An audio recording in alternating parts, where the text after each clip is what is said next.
Hola, ¿qué tal? ¿Cómo le va? Primero y principal, en la semana del Día del Trabajador, retribuir todos los mensajes y saludos que nos hicieron llegar por distintos medios y vías de comunicación y retribuirlos a los trabajadores, a los que no tienen trabajo y a toda la gente que semana a semana nos ve, que es muchísima. Semana a semana nos sorprendemos con la llegada que tiene el observador laboral a su casa, a su teléfono. ¿Por qué le cuento esto? Porque usted ve en el zócalo de su televisor o de su pantalla varias formas de comunicarse con nosotros. Luego, semana tras semana, puede repetir todas estas emisiones que se dan aquí por Canal 6 de Moreno, el canal joven. Las puede ver por la web del canal, la puede ver por Facebook, por YouTube, por cualquier red. Incluso con una simple aplicación la puede ver en su teléfono. Luego de la presentación del programa nos metemos en todo lo que ocurrió en este 1 de mayo.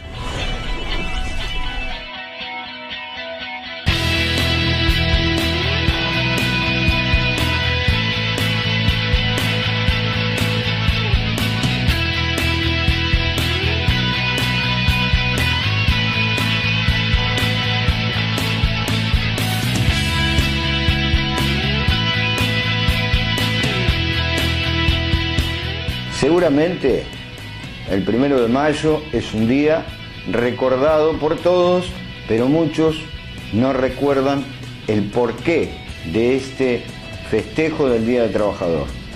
Se peleaba hace tantísimos años por la jornada laboral de 8 horas, por condiciones dignas. Han quedado muy lejos en el tiempo estos reclamos. Hoy hay nuevos reclamos, condiciones dignas de trabajo, paritarias, posibilidad de afiliarse al gremio que uno decida. Incluso algunos espacios gremiales están peleando por una jornada laboral de 6 horas. Pero complejo panorama el sindical, porque en este 1 de mayo hubo multiplicidad de actos.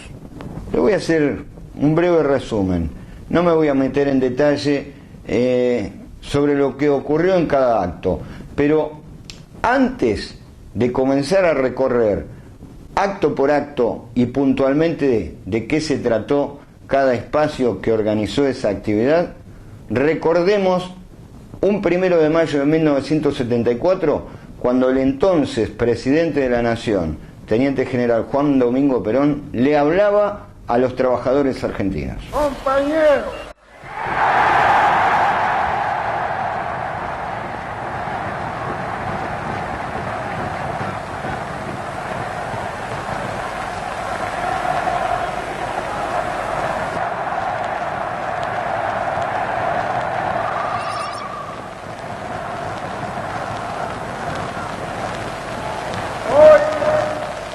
hace 21 años que en este mismo balcón y con un día luminoso como el de hoy, hablé por última vez a los trabajadores argentinos. Fue entonces cuando les recomendé que ajustasen sus organizaciones porque venían días difíciles. No me equivoqué, ni en la apreciación de los días que venían, ni en la calidad de la organización sindical.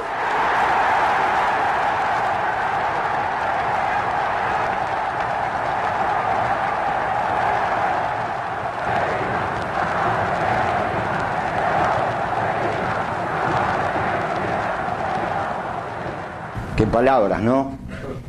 Parte de la historia, pero me parece que algunos dirigentes deberían recordar. Recordar no es ser un romántico ni quedarse en el tiempo, sino recordar que todos esos derechos se conseguían con mucho esfuerzo, con mucha lucha. Y ahí Perón lo decía en este video del año 74. lo que vienen, los días difíciles, y hablaba de la organización. Hablaba de que los trabajadores deberían organizarse sindicalmente, porque si no, digo, pasa lo que hoy está pasando. Hablando de todo esto, decíamos varios actos que tuvieron que ver con este 1 de mayo. Mire, no se lo voy a decir en orden de importancia, sino que se lo voy a decir en orden cronológico, tal cual fueron ocurriendo en este lunes feriado. En obra sanitaria, la CGT realizó su encuentro y tuvo como único orador a Juan Carlos Smith, el hombre de dragado y balizamiento, el hombre posicionado por los gremios del transporte, llámese aeronavegantes, UTA, camioneros. Fue un acuerdo, nadie lo sabrá, único orador, críticas profundas al modelo. Smith dijo, desde el escenario de obras sanitarias, la mitad de nuestro país no le alcanza el dinero, no le alcanza el sueldo, no tiene trabajo. Entonces, hagamos una cosa, no es revisionismo histórico, hablemos y miremos, compartiendo lo que decía Perón, hablando del capitalismo y de la justicia social para los trabajadores. La concepción justicialista que nace en 1945 es una concepción simple, con una base filosófica firme y que obedece a un concepto cristiano y humanista de la política. Indudablemente que el mundo ha venido desarrollando una evolución que hay que captar si queremos darle una continuidad congruente en el futuro. Es de ahí donde parte el justicialismo.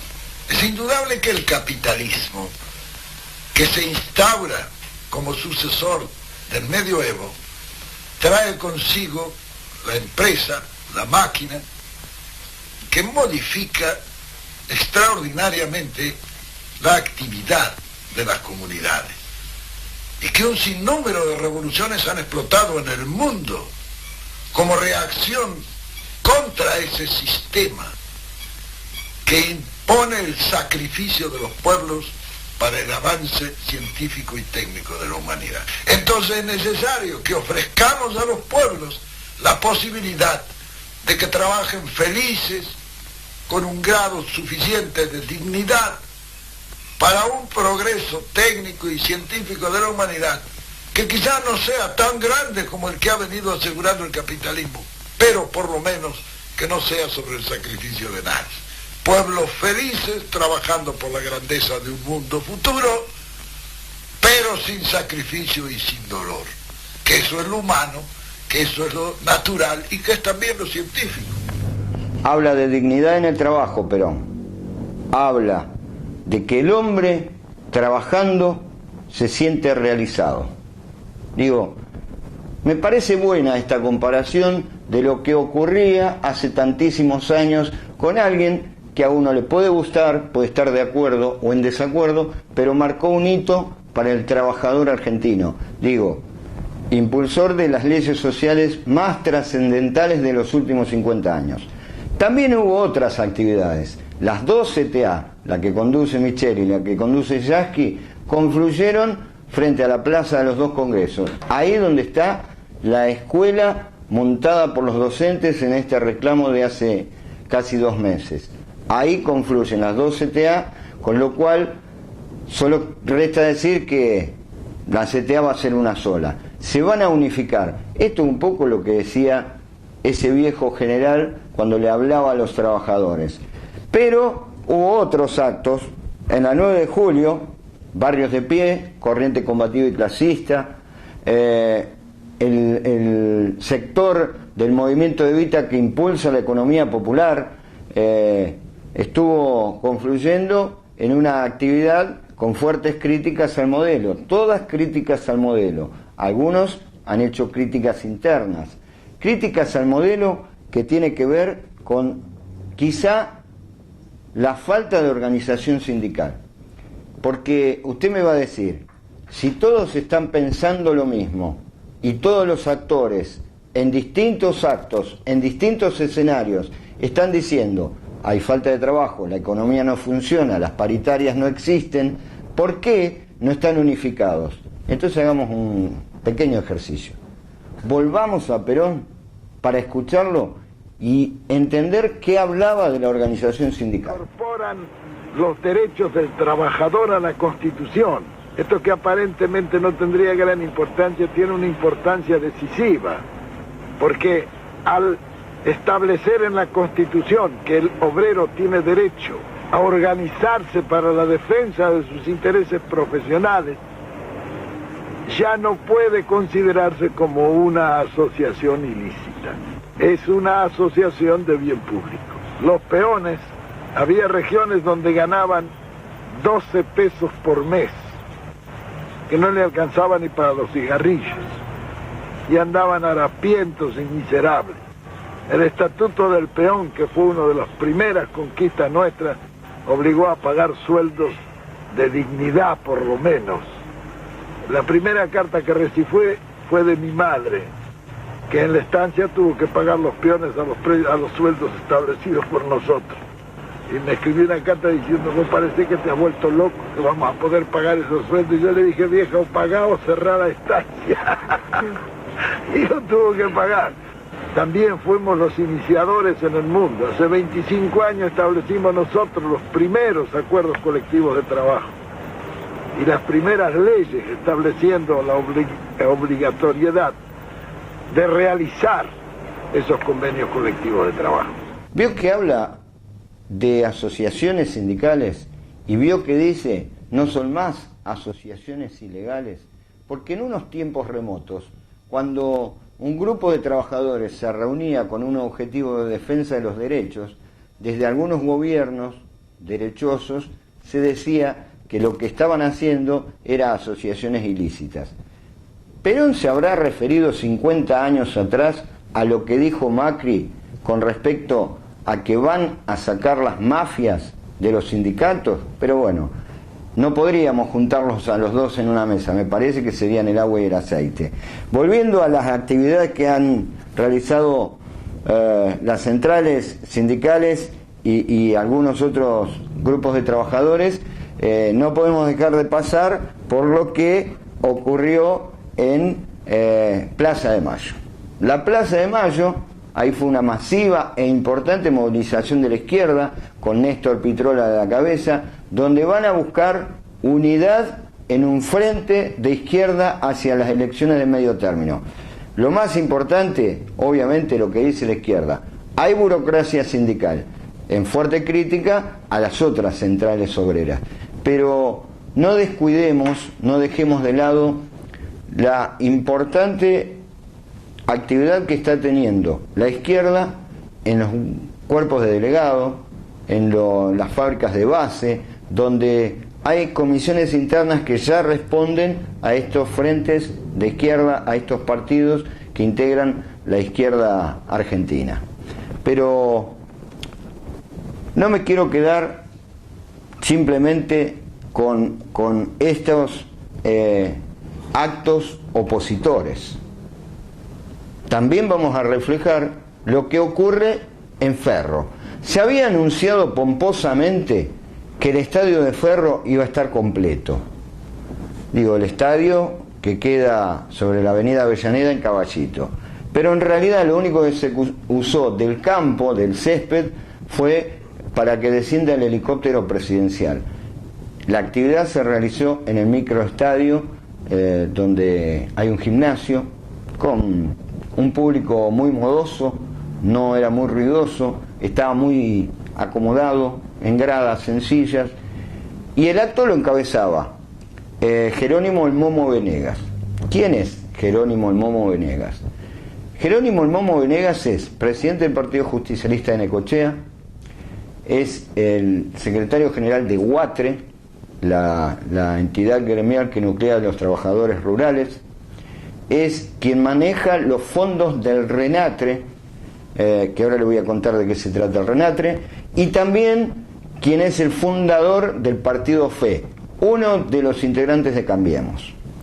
¿Qué hizo Venegas? Le puso a disposición de Macri un escenario en donde por primera vez desde que asumió en diciembre del 2015 tuvo público, hubo gente, y Macri sorprendió a todos, rememoró a Perón, se sintió sin saco, en manga de camisa, deambulando por un escenario y cantando, o por lo menos intentando cantar la marcha peronista. Pero le dije hace un ratito que Macri y el Momo Venegas intentan tener una pata peronista. Venegas es quien debe defender a los trabajadores rurales. Venegas es quien tiene múltiples denuncias por trabajo esclavo, porque hay maltrato infantil, porque es típico que en nuestras provincias del interior el trabajo de la cosecha sea realizado por la familia completa. ¿Por qué? ¿Porque los padres no quieren a sus pibes y los mandan a trabajar? No, porque generalmente se paga por tonelaje, no se paga por jornada. Entonces, cuanto más rápido se junte el kilo que exige el dueño del campo, es cuanto más se puede, generar un ingreso modesto. Porque para los que fuman, tienen idea lo que vale un atado de cigarrillos que está hecho con tabaco. Los tafeteros en el norte argentino, para juntar 1000 kilos, 1 tonelada, imagínense el volumen, es un camión, solamente cobran 700 pesos. Ese es el gremio que debe defender este hombre que ayer le armó un escenario cuasi peronista a Macri. Pero para entender por qué insistimos desde el observador laboral en el trabajo, en la dignidad del trabajo, en la posibilidad de que cada uno lleve el salario a su mesa, escuchemos lo que decía un viejo general hace muchos años cuando ponía dentro de la Constitución de 1949, luego derogada por decreto por un gobierno de facto, los derechos del trabajador. Son 10. Escuche en voz de Perón los derechos que tienen usted y yo, para no solamente llegar a fin de mes, para tener previsión social, para tener turismo, para tener recreación, para tener condiciones dignas. Escuchemos a Perón. El presidente de la Nación Argentina, general Juan Perón, proclamará solemnemente los derechos del trabajador argentino. El presidente de la Nación Argentina, haciéndose intérprete de los anhelos de justicia social que alientan los pueblos, y teniendo en cuenta que los derechos derivados del trabajo, al igual que las libertades individuales, constituyen atributos naturales, inalienables e imprescriptibles de la personalidad humana, formula solemnemente la siguiente declaración de los derechos del trabajador. Primero, derecho de trabajar. El trabajo es el medio indispensable para satisfacer las necesidades espirituales y materiales del individuo y la comunidad, la causa de todas las conquistas de la civilización y el fundamento de la prosperidad general. Y hay que el derecho de trabajar debe ser protegido por la sociedad, considerándolo con la dignidad que merece y proveyendo ocupación a quien la necesita. Segundo, derecho a una retribución justa, siendo la riqueza, la renta y el interés del capital frutos exclusivos del trabajo humano. La comunidad debe organizar y reactivar las fuentes de producción en forma de posibilitar y garantizar al trabajador una retribución moral y material que satisfaga sus necesidades vitales y sea compensatoria del rendimiento obtenido y del esfuerzo realizado. Derecho a condiciones dignas de trabajo. Derecho a la preservación de la salud. Bueno, me va a decir que estamos haciendo un programa de peronismo. No, estamos haciendo un programa de trabajo.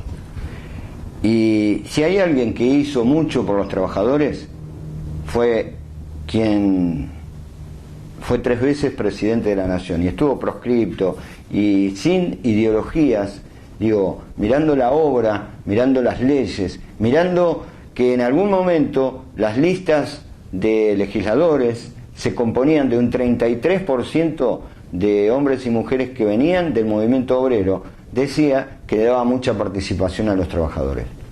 Yo sé que son tiempos difíciles para los que todavía mantienen su trabajo porque les cuesta llegar a fin de mes, pero también son tiempos mucho más difíciles para aquellos que se han quedado sin laburo por este modelo que presiona sobre los que menos tienen. Entonces, para despedirnos y agradecerles semana a semana que nos acompaña, vamos a despedirnos tratando de sacarle una sonrisa. Había un gran humorista nacional, un capo cómico, Tato Bores. ¿Sabe cómo satirizaba a los sindicalistas con un sketch en donde lo acompañaba el actor Oscar Martínez? Me parece que esto va a ser la mejor forma de homenajear a los trabajadores y de ponerle una luz de alerta al gobierno, al poder y a los sindicatos. Después de compartir con Tato Bores, me voy a despedir de usted. Años peleando, Tato, para que un obrero sea un hombre respetado. Vio cómo me respetan, ¿no? Y sí, es lógico, usted es el director general. Y por supuesto. Yo antes tomaba fábricas, Tato. Ahora invierto en ellas. Antes yo me peleaba con los patrones, les gritaba, gorilas, pónganse de nuestro lado. ¿Y ellos que le contestaban? Póngase usted en el nuestro. Y es lo que hice, Tato. Le digo la verdad, es bárbaro, tenían razón ellos. Bueno, pero que los trabajadores, los laburantes, merecen una vida mejor. Pero seguro, por supuesto. Pero ¿por qué tiene que ser en esta? Puede ser en otra vida, Tato. El movimiento obrero debería creer en la reencarnación, pero son unos necios, Tato. Quieren hacer un paro general estos boludos. ¿Ustedes quieren que regrese el general Perón? No, nosotros justamente estamos festejando que no va a regresar, Tato. Que si llega a volver y ve lo que estamos haciendo, nos pasa por arriba con una motoneta. Pero déjelos a estos que se quedaron en el 45. Compañeros, terminemos con esta CGT obsecuente y acomodaticia. No, compañeros, terminemos con los nostálgicos del estatismo. Compañeros, unámonos en contra de estos turros. Compañeros, unámonos en contra de estos turros. Compañeros, unidad. Le sacó una sonrisa seguramente. Bueno, lo que ve usted, este sketch que es del año 90, del inicio de la década del 90, y cualquier semejanza con la actualidad es pura coincidencia. Digo, buscamos mucho en el archivo con la gente de producción del canal para traer esto. Espero que el observador laboral de esta semana le haga pensar, lo haga reflexionar y por supuesto haya sido de su agrado. Chao, hasta la semana que viene.